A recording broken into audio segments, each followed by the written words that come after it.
नगरसेवकांचं आज प्रशिक्षण आहे संघामध्ये, काय अपेक्षित आहे तुम्हाला आणि काय?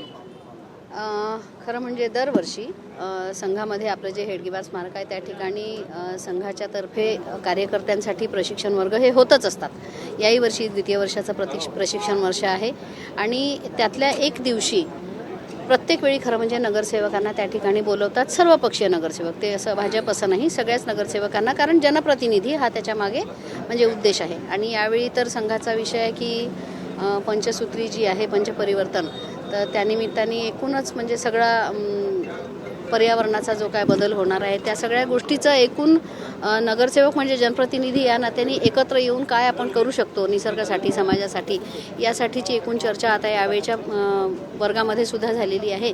त्यामुळे सगळे जनप्रतिनिधी त्या ठिकाणी बोलवावे आणि त्यांच्यासोबत या गोष्टीची चर्चा करावी, हा एक उद्देश आहे। दुसरा उद्देश आहे खरं म्हणजे दरवेळीच हा कार्यक्रम होत असतो, हे प्रशिक्षण वर्ग, आणि जे भाजपचे कार्यकर्ते आहे, जे संघाचे कार्यकर्ते आहे, त्यांची एकमेकांची नीट ओळख व्हावी, हा देखील त्याच्या मागे उद्देश आहे। किती उत्सुक असता तुम्ही या संपूर्ण वर्गाला घेऊन? काय किती उत्सुक राहता तुम्ही या संघाच्या वर्गाला घेऊन? 100% म्हणजे खरं तर सगळ्याच पक्षाच्या लोकांना बोलवलं आहे, पण भारतीय जनता पक्षाचे सगळे नगरसेवक निश्चितपणे या ठिकाणी येतील, काही जनप्रतिनिधी इतर आहेत ते सुद्धा येतील।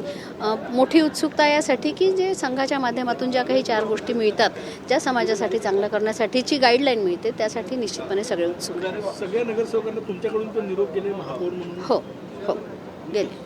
तुम्ही काही व्यवस्था केली असेल एकत्रित जाण्याची? नाही, एकत्रच जाण्याची व्यवस्था केलेली नाही, आपापली सगळी अडचण आहे, त्यामुळे म्हणजे अडचण म्हणण्यापेक्षा आपापली व्यवस्था ते करतील सगळे। आणि भाजपच्या विषयी तर काही हे नाही, म्हणजे संघाचा कार्यक्रम आहे आणि प्रशिक्षण वर्ग आहे, त्यामुळे आपोआप सगळे येतात हे।